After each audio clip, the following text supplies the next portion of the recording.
నా బిడ్డకి పుట్టుకతోనే చెవుడుందన్నా. చెవుడు వల్ల మాటలు కూడా రావు. ఏదో మిషన్ పెడితే వినపడి మాటలు వస్తాయని డాక్టర్లు చెప్పినారు. దీన్నే కాక్లియర్ ఇంప్లాంట్ అంటారు.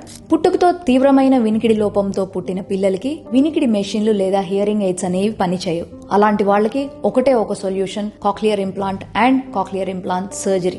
1 నుండి 5 సంవత్సరాల లోపల పిల్లలకి ఈ తీవ్రమైన వినికిడి లోపంతో ఉన్న వాళ్ళకి కాక్లియర్ ఇంప్లాంట్ సర్జరీ కనుక చేయించుకుంటే మనలాగే వినగలుగుతారు, మనలాగే మాట్లాడగలుగుతారు. లేదా లైఫ్ లాంగ్ వాళ్ళు డెఫ్ అండ్ మ్యూట్ అంటే మూగా మరియు చెవుడుగా మిగిలిపోవాల్సి వస్తుంది. దీనికోసము గవర్నమెంట్ స్కీమ్స్ ఉన్నాయి. గవర్నమెంట్ హాస్పిటల్స్ లో ఉచితంగా ఈ కాక్లియర్ ఇంప్లాంట్ జరుగుతుంది. అదే మా డాక్టర్ రావు ఈఎన్టీ హాస్పిటల్లో ఈ 10 లక్షలు విలువ గల కాక్లియర్ ఇంప్లాంట్ అనేది ఉచితంగా చేయబడుతుంది. At the same time speech therapy అనేది కూడా ఇవ్వబడుతుంది. కాబట్టి మీకు తెలిసిన వాళ్ళు గాని ఎవరైనా వినికిడి లోపంతో తీవ్రమైన వినికిడి లోపంతో కనుక బాధపడుతూ ఉంటే మమ్మల్ని సంప్రదించగలరు. Thank you.